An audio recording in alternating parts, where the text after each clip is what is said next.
ഖത്തറിൽ ഇസ്രയേൽ വ്യോമാക്രമണം നടത്തി 24 മണിക്കൂർ തികയും മുൻപ് ദോഹയിലെത്തി UAE president Sheikh Mohammed. Hamad അന്താരാഷ്ട്ര വിമാനത്താവളത്തിൽ നേരിട്ടെത്തി ഖത്തർ അമീർ ഷൈഖ് മുഹമ്മദിനെ സ്വീകരിച്ചു.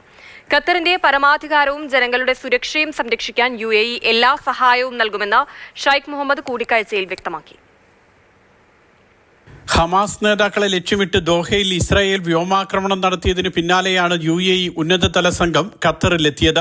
UAE president Sheikh Mohammed bin Zayed Al നഹ്യാന്റെ നേതൃത്വത്തിലുള്ള സംഘത്തിൽ ഉപപ്രധാനമന്ത്രിയും പ്രതിരോധ മന്ത്രിയും ദുബായ് കിരീടാവകാശിയുമായ Sheikh Hamdan bin Mohammed bin Rashid Al Maktoum, ദേശീയ സുരക്ഷാ ഉപദേഷ്ടാവും അബുദാബി ഉപഭരണാധികാരിയുമായ Sheikh Tahnoun bin Zayed Al Nahyan തുടങ്ങി നിരവധി പ്രമുഖരുണ്ട്.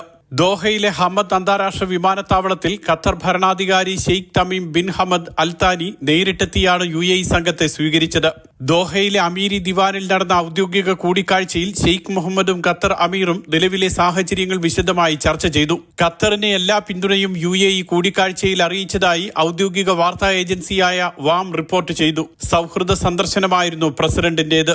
ഖത്തറിന്റെ പരമാധികാരം, അതിർത്തി, അന്തസ്സ്, ജനങ്ങളുടെ സുരക്ഷ ഇവയെല്ലാം ഉറപ്പാക്കാൻ UAE കൂടെയുണ്ടാകുമെന്ന് കൂടിക്കാഴ്ചയിൽ ഷെയ്ഖ് മുഹമ്മദ് ഉറപ്പു നൽകിയതായും വാം വ്യക്തമാക്കി.